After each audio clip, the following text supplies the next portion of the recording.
Hello students, welcome back to my channel and welcome back to the second part of this video PPYG 172।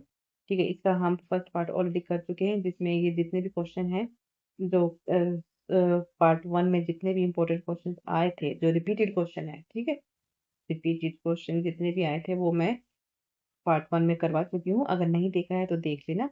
ठीक है, ये सारे हम already कर चुके हैं। अब बात आती है सेकंड पार्ट की, जिसमें कि सारे के सारे इंपॉर्टेंट क्वेश्चन हैं, बहुत इंपॉर्टेंट क्वेश्चन है, जिसमें से मैं एक भी नहीं छोड़ना चाहूंगी।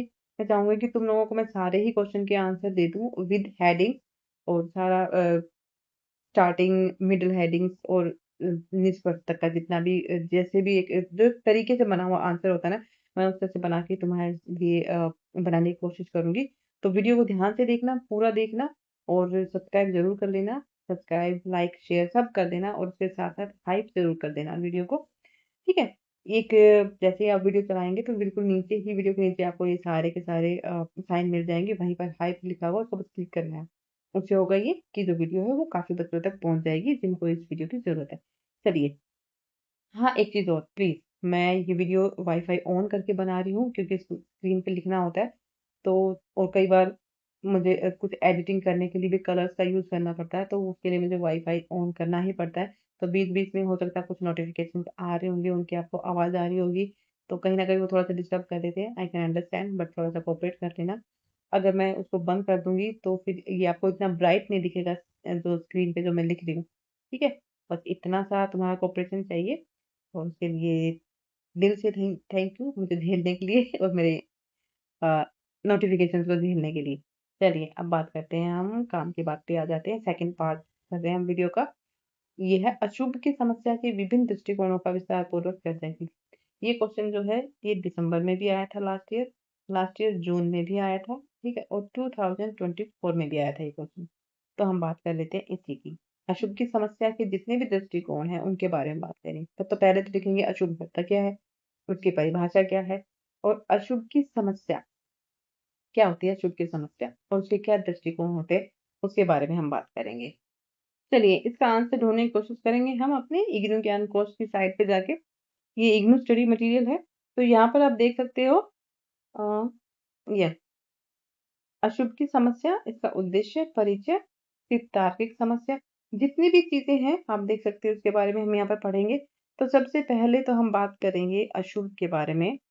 अ, आप थोड़ा सा नीचे आओगे स्क्रॉल करते हुए, ठीक है, आएंगे तो आपको जो है ये तार्किक समस्या आ गई यहाँ पे। चलिए, हम इसको एक एक करके बात करते हैं।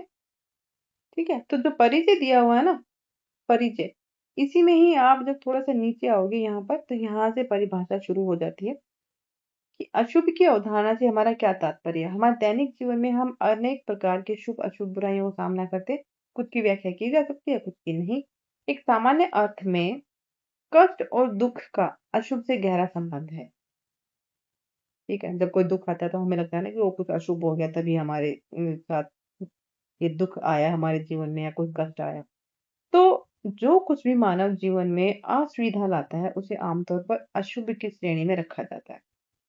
लेकिन क्या इसे परिभाषित करने के लिए ये एकमात्र मानदंड है? क्या कोई अन्य मानदंड है जिस पर किसी को अशुभ या फिर बुराई का वर्गीकरण करते समय विचार करने की आवश्यकता है? इस संदर्भ में सर्वगुण या सर्वोच्च सत्ता का अस्तित्व भी दायरे में आता है। सर्वगुण, सर्वोच्च सत्ता क्या होता है? ईश्वर। ठीक है, हम बोलते हैं ना कि भगवान है तो फिर हमारे साथ बुरा क्यों हुआ, भगवान के होते हुए ये क्यों हो गया, तो उसके अस्तित्व पर भी प्रश्न चिन्ह लग जाता है। फिर हम बात करेंगे यहाँ पर अशुभ की तार्किक समस्या। ठीक है, ये हमारा हेडिंग होगा। देखो, सबसे पहले तो हम बात करेंगे जो धर्म दर्शन में अशुभ की जो समस्या है ना, अशुभ की समस्या पर हम बात तो कर चुके हैं, बट फिर भी मैं थोड़ा सा एक बार फिर बता देती हूँ कि ईश्वर की जो सर्वशक्तिमान, ईश्वर की सर्वशक्तिमान सर्वज्ञता और अनंत करुणा की जो पारंपरिक प्रत्येक के सामने बड़ी दार्शनिक चुनौती है। ठीक है, इसे समझने के लिए जो ईश्वर की जो जो एक जो शक्ति है उसको समझने के लिए तार्किक तर्क के आधार पर, साक्ष्यों के आधार पर, ठीक है, और धार्मिक समाधान के माध्यम से या धार्मिक समाधानों के अलग-अलग दृष्टिकोणों का यहाँ पर हम विश्लेषण करेंगे। तो पहला जो हम बात करेंगे, अशुभ की तार्किक समस्या। चलिए, अगर आप वैसे देखोगे तो ये क्वेश्चन काफी बड़ा हो जाएगा। इग्नू के अगर जो नोट्स की अगर हम बात करें तो देखोगे तो काफी सारे, ये सेकंड पॉइंट हो जाएगा, अशुभ की साक्षात्मक समस्या। ठीक है, तो मैं कोशिश करती हूँ कि मैं इन सारे टॉपिक्स को छोटे हेडिंग्स बना के उस तरह से इसको बनाने की कोशिश करती हूँ, सो दैट कि तुम्हारे लिए याद करना उसको आसान रहेगा। तो पहली हेडिंग हम लिखेंगे तार्किक अशुभ की समस्या, लॉजिकल प्रॉब्लम ऑफ एविल। देखो, एक दार्शनिक रहे हैं एपिक्यूरस, एपिक्यूरस रहे हैं। उन्होंने ये दृष्टिकोण बताया कि मुख्य रूप से जो ईश्वर के गुण है ना, ईश्वर के गुणों और संसार में जितनी भी व्यापक जो बुराइयां हैं उनके बीच विरोधाभास पर इनका विचार केंद्रित है। मतलब जो एपिक्यूरस है ना, उनका क्या दृष्टिकोण था कि एक तो ईश्वर, ठीक है, ईश्वर के गुण, चलो मैं ऐसे लिख देती हूँ, ईश्वर के गुण और संसार की बुराइयां, संसार की बुराइयां, इनके बीच ना क्या है, एक विरोधाभास। इस पर केंद्रित है इनकी विचारधारा। ठीक है, वो क्या मानते हैं कि अगर ईश्वर सर्वशक्तिमान है तो वो अशुभ का क्या कर सकता है, निवारण कर सकता है ना, कि अगर ईश्वर है तो फिर वो अशुभ होने ही ना दे। उनका मानना ये है। सेकंड पॉइंट वो ये बताते हैं कि वो अगर वो सर्व कल्याणकारी है, ईश्वर को सर्व कल्याणकारी बोला है। ठीक है, अगर ईश्वर सर्व कल्याणकारी है तो वह ऐसा करना चाहेगा। क्या करना चाहेगा, सब कुछ अच्छा अच्छा, कोई बुराई नहीं हो, संसार में कोई दुखी ना हो, किसी को कोई कष्ट ना हो। ठीक है, फिर बोलते हैं कि फिर संसार में जो दुख है, दुख, पाप, पीड़ा, ये क्यों है। तो ये जो द्वंद है ना, ये जो विरोधाभास है, इस द्वंद के अनुसार ईश्वर का अस्तित्व और अशुभ का तार्किक रूप से असंगत प्रतीत होता है। ओके, फिर हम बात करेंगे सेकंड पॉइंट, साक्षात्मक अशुभ की समस्या, एविडेंशियल, जिसके एविडेंस मिले। इस दृष्टिकोण के अनुसार, इस दृष्टिकोण का जो ये तो तर्क है, इसके अनुसार साक्ष्य या अनुभव, ठीक है, पर आधारित है। तो इस दृष्टिकोण के अनुसार दुनिया में होने वाले जितने भी अत्याचार, प्राकृतिक आपदाएं और जो बेगुनाहों की जो पीड़ाएं हैं, ठीक है, उनके जैसे युद्ध, भूकंप, कैंसर, ये इतनी अधिक और निरर्थक हैं कि एक जो ईश्वर है उसका जो अस्तित्व है उसके सामने बहुत छोटी हो जाती है। उनका अस्तित्व, जो ईश्वर के अस्तित्व के सामने ये जो जितनी भी पीड़ाएं हैं, दुख है, वो बहुत क्षीण हो जाती हैं, छोटी हो जाती हैं। थर्ड है स्वतंत्र, स्वतंत्र इच्छा, ईश्वरीय न्याय मंडन, फ्री विल। देखो, ईसाई होते हैं, ईसाई और पश्चिमी दर्शन, इनके अनुसार ईश्वर ने मानव को नैतिक विकल्प चुनने के लिए स्वतंत्र इच्छा दी है। मतलब इंसान फ्री है अपनी कोई भी इच्छा महसूस करने के लिए, बताने के लिए, चुनने के लिए।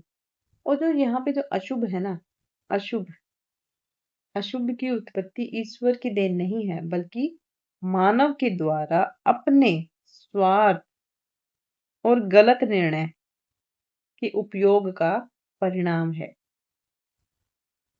ईश्वर मनुष्य के कर्मों में कोई हस्तक्षेप नहीं करता, ना ही उनकी स्वतंत्रता को नष्ट करना चाहते हैं।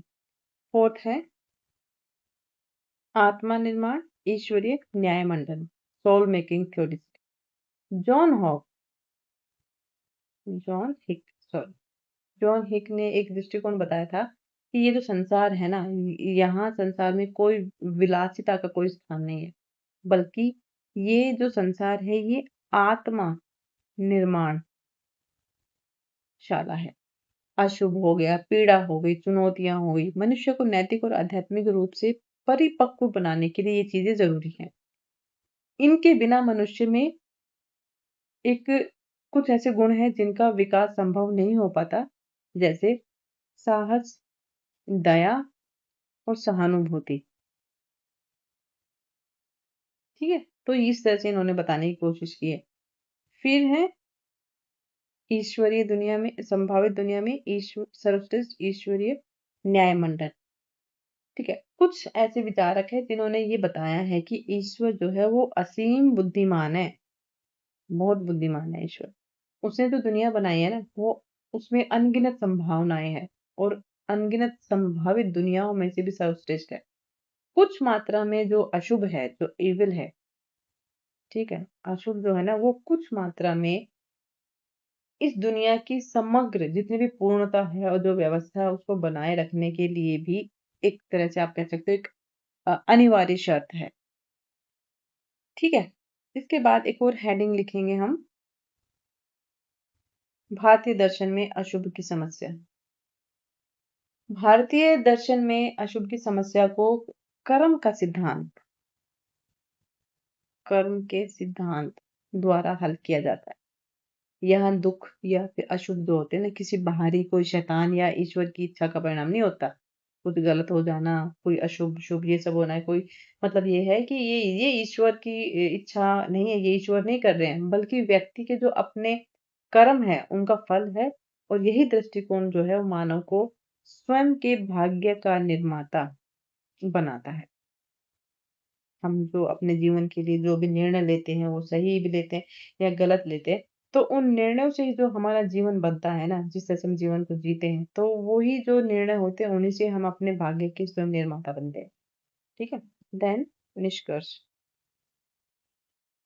नेक्स्ट क्वेश्चन करेंगे, जीवन जीने के तरीके के रूप में, जीवन जीने का जो तरीका होता है ना उसके रूप में बहुलतावाद की अवधारणा की व्याख्या कीजिए। बहुलतावाद, प्लूरलिज्म, ठीक है, उसका अर्थ और उसके बारे में हमें बात करनी है। तो सबसे पहले तो हम इसका अर्थ लिखेंगे कि बहुलतावाद क्या होता है। बहुलतावाद का अर्थ होता है कि विविधता और विभिन्नता, विविधता और विभिन्नता, ठीक है, इनको बिना किसी पूर्वाग्रह के स्वीकार करना। ठीक है, यहाँ तक ये एक ऐसी मानसिकता है जो ये मानती है कि सत्य, विचार और जीवन शैली, सत्य, विचार और जीवन शैली एक नहीं है, बल्कि वो अनेक हो सकते हैं। इसके तहत अलग-अलग संस्कृतियां, अलग-अलग धर्म और विचारों के बीच जो शांतिपूर्ण सह अस्तित्व को क्या दिया जाता है, बढ़ावा दिया जाता है। ठीक है, ये इसकी इसका अर्थ बता देंगे, इसकी परिभाषा बता देंगे। इसके बाद हमें इसकी विशेषताओं के बारे में बात करनी है। तो मुख्य विशेषताएं लिखेंगे हम, क्या-क्या हो सकती हैं। फर्स्ट है तो जीवन जीने के तरीके के रूप में जो बहुलतावाद है, उसके कुछ अलग-अलग सिद्धांत हो सकते हैं, जिसमें पहला है विविधता का सम्मान, रिस्पेक्ट फॉर डाइवर्सिटी। समाज में क्या होता है कि अलग-अलग भाषाएं होती हैं, है ना? खान-पान होता है लोगों का और मान्यताएं होती हैं, अलग-अलग विश्वास होते हैं। तो इन सबको ना एक एक समस्या नहीं समझना चाहिए, एक बाधा के रूप में नहीं समझना चाहिए, बल्कि इस तरह से देखना चाहिए कि जैसे एक बगीचे में अलग-अलग तरीके के फूल होते हैं ना, तो उसी तरह से हर समाज में की अलग भाषा, हर समाज में अलग-अलग तरीके के खान-पान होते हैं, मान्यताएँ होती हैं, तो उनको सम्मान देना। ठीक है? सेकंड है सहिष्णुता और खुलापन। अपने विचारों को दूसरों पर थोपने की बजाय, अपने विचार है ना, वो दूसरों पर थोपना नहीं चाहिए। इसके बजाय जो सामने वाले का जो दृष्टिकोण है, सामने वाले के भी विचार हो सकते हैं ना अपने, उन दृष्टिकोणों को समझने में और उनके अधिकारों का सम्मान करना, ये इसकी जो क्षमता होती है, उसको बोलते हैं सहिष्णुता और दिमाग का खुलापन। ओके? देन सीखने की तत्परता, रेडीनेस टू लर्न। बहुलवादी जो जीवन शैली होती है ना, इसमें व्यक्ति ये मानते हैं कि जो भी एक सत्य है वो किसी एक व्यक्ति या समूह के पास नहीं होता। सत्य किसी भी एक व्यक्ति या समूह के पास नहीं होता, इसलिए वो दूसरों से निरंतर सीखते रहते हैं।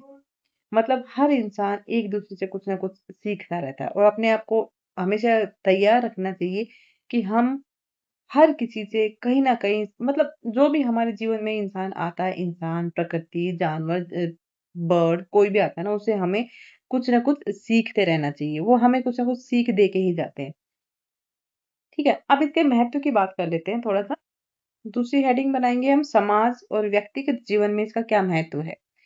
तो पहला लिखेंगे हम टकराव में कमी। टकराव कोई भी हो सकता है, विचारों का टकराव, भावनाओं का टकराव, ठीक है? तो ये किसी भी प्रकार के जो सांस्कृतिक, कल्चरल, एक तो सांस्कृतिक और दूसरा धार्मिक टकरावों को कम करता है और जो सामाजिक सद्भाव होता है ना, उसको बढ़ाता है। सेकंड लिखेंगे आप व्यक्तिगत विकास। व्यक्तिगत विकास कैसे हो सकता है इससे? कि जब आप अलग-अलग प्रकार के लोगों से, अलग-अलग विचारों से आप जब मिलते हैं, उनके संपर्क में आते हैं, तो आपकी जो सोच जो होती है ना, वो और ज़्यादा परिपक्व, मैच्योर होती है, ठीक है? और हम दूसरों के विचारों को और ज़्यादा अच्छी तरह से समझना और उनको एक्सेप्ट करने पर अपने आप को रेडी करते हैं। हमारा अपना इस तरह से एक व्यक्तिगत पर्सनल डेवलपमेंट होता है हमारा, ठीक है? तो जो भारतीय संस्कृति और जो लोकतांत्रिक व्यवस्था है, ये एक बहुलतावाद का सबसे इम्पोर्टेंट एग्ज़ाम्पल है, जहाँ अलग-अलग धर्म हैं, संस्कृतियों के लोग एक साथ मिलकर जीवन जीते हैं, जीवन यापन करते हैं, ठीक है? तो ये इसके बाद हम अपना निष्कर्ष लिख देंगे, ठीक?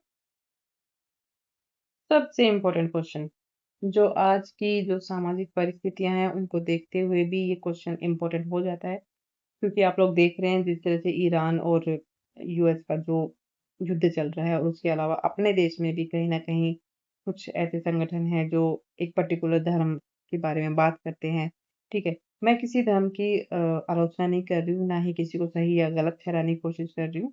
ये मैं सिर्फ़ एक ओपिनियन दे रही हूँ, जो हम चीज़ें देख रहे हैं उसके आधार पर ये क्वेश्चन जो है, ये इम्पोर्टेंट बनता है। तो धार्मिक कट्टरवाद और आतंकवाद की परिभाषा देनी है, ठीक है? दोनों के बारे में आपको डेफ़िनेशन देनी है और क्या आप सोचते हैं कि धार्मिक कट्टरवाद और आतंकवाद लोकतंत्र के लिए खतरा है? एक तो धार्मिक कट्टरवाद, ठीक है? और आतंकवाद, क्या ये दोनों चीज़ें किसी भी डेमोक्रेसी के लिए कोई खतरा हो सकते हैं? वो आपने बतानी है, ठीक है? तो लिख लेते हैं इसका इंट्रोडक्शन। चलिए, पहला हम लिखेंगे धार्मिक कट्टरता के बारे में, ठीक है? फिर बताएँगे आतंकवाद के बारे में। धार्मिक कट्टरता क्या होती है? धार्मिक कट्टरता का मतलब है कि किसी व्यक्ति या समूह, किसी भी व्यक्ति, कोई एक सिंगल व्यक्ति भी हो सकता है, कोई एक व्यक्तियों का समूह भी हो सकता है, जो अपने धर्म के सिद्धांत, मान्यताएँ, ठीक है? परंपराएँ, इनमें क्या कर सकते हैं, अंधा विश्वास जो रखते हैं ना, उसको बोलते हैं धार्मिक कट्टरवादी लोग। जिसके कारण वो दूसरों के जो धर्म होते हैं, दूसरे लोगों का जो धर्म है, उनके अपने विचार हैं, ठीक है? यहाँ तक कि जो अपने धर्म के उदारवादी दृष्टिकोण को भी वो लोग एक्सेप्ट नहीं करते हैं उस चीज़ को। तो कट्टरपंथी जो है वो अक्सर अपने धर्म को सबसे ऊँचा मानते हैं, सर्वोच्च मानते हैं, और जो दूसरों के धर्म को हमेशा विरोधी या फिर नीचा मानते हैं, विरोधी समझते हैं, नीचा समझते हैं। ठीक है? अब बात करेंगे हम आतंकवाद की। आतंकवाद क्या होता है? आतंकवाद होता है एक हिंसक विचारधारा या रणनीति, ठीक है? इसका उद्देश्य होता है आम नागरिक या फिर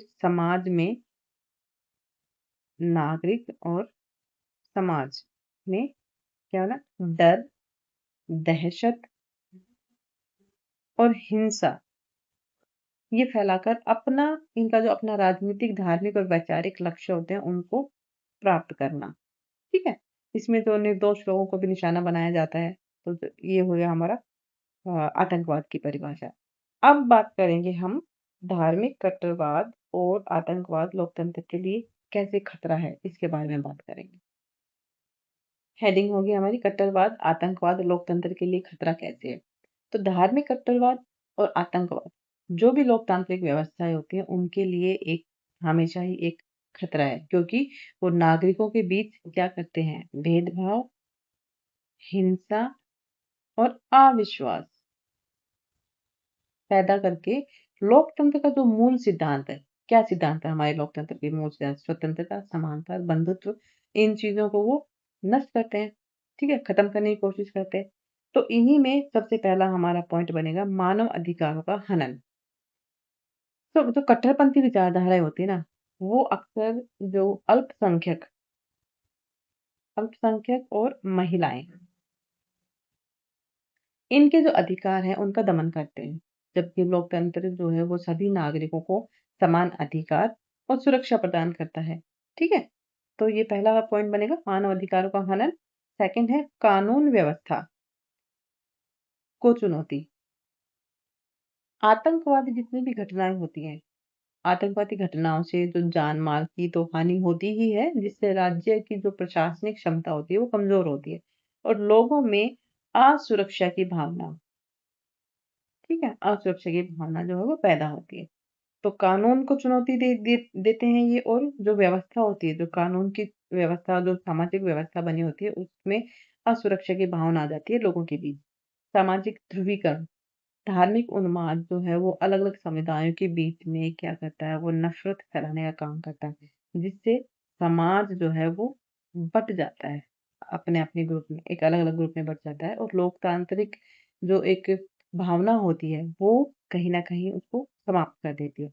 चुनावी प्रक्रिया को प्रभावित करना, कई बार क्या होता है ना कि कई कट्टरपंथी समूह जो होते हैं वो हिंसा और डर, इनका माहौल बनाकर जो स्वतंत्र और निष्पक्ष चुनावी प्रक्रिया होती है उसको बाधित करने का ये प्रयास करते हैं। फिर है विकास में बाधा, अशांति अशांति और आतंकवाद।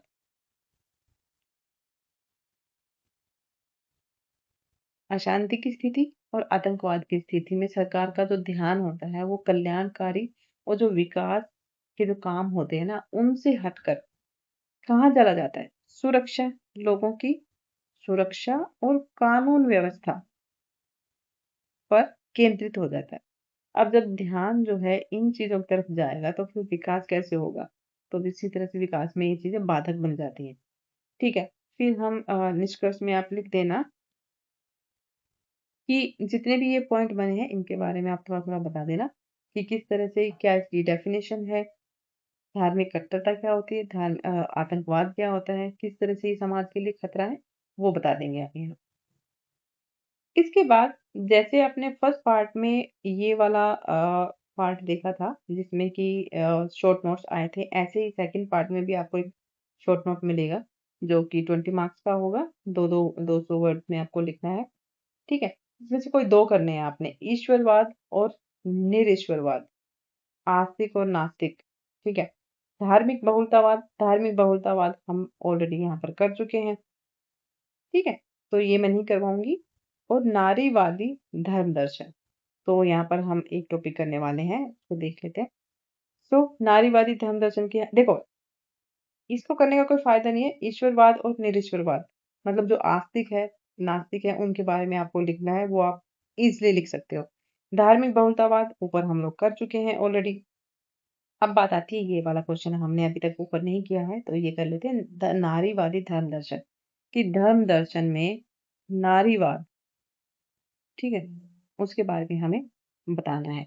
तो सबसे पहले तो ये देखो कि ये नाम से ही समझ में आ रहा है कि वो ऐसा दर्शन, वो फिलोसफी जिसमें फेमिनिज्म, ठीक है, फेमिनिज्म की यहाँ पर बात हो रही है।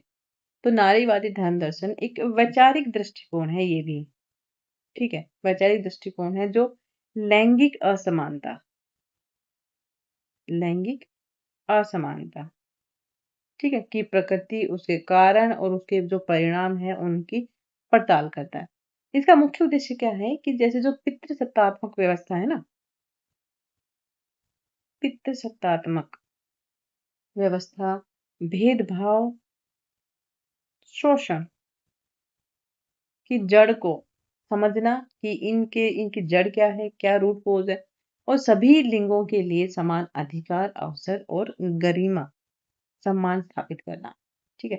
तो दर्शन में साहित्य, राजनीति, समाजशास्त्र, धर्म जैसे अलग-अलग क्षेत्रों में जो महिलाओं की स्थिति रही है, उसका विश्लेषण करता है नारीवादी धर्म दर्शन, जिसके प्रमुख सिद्धांत की हम एक-एक करके व्याख्या करेंगे, जैसे अ, समानता और अधिकार।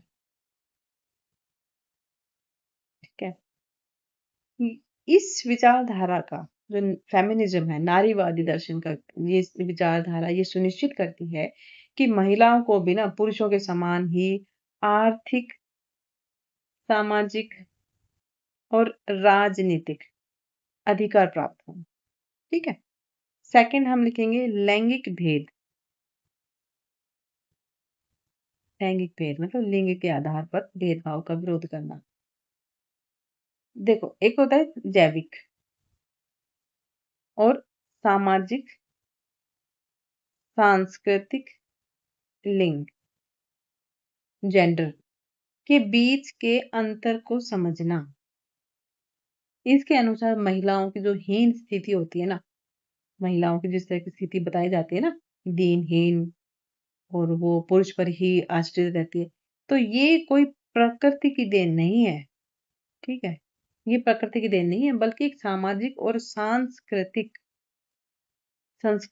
समाज का निर्माण का एक हिस्सा है, ठीक है?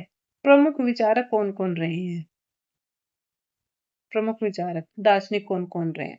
इसमें है सबसे पहले आप बता देंगे सिमोन दे बाउअर, ठीक है? ये इनकी जो बुक है द सेकंड सेक्स को नारीवादी दर्शन का एक बहुत इम्पोर्टेंट बुक मानी जाती है, ठीक है? तो इन्होंने दर्शन को आकार देने में काफ़ी सारी मतलब अच्छी हेल्प की है इन्होंने। देन 4th बताएँगे आप भारतीय संदर्भ, कि भारतीय संदर्भ में इसका क्या मतलब?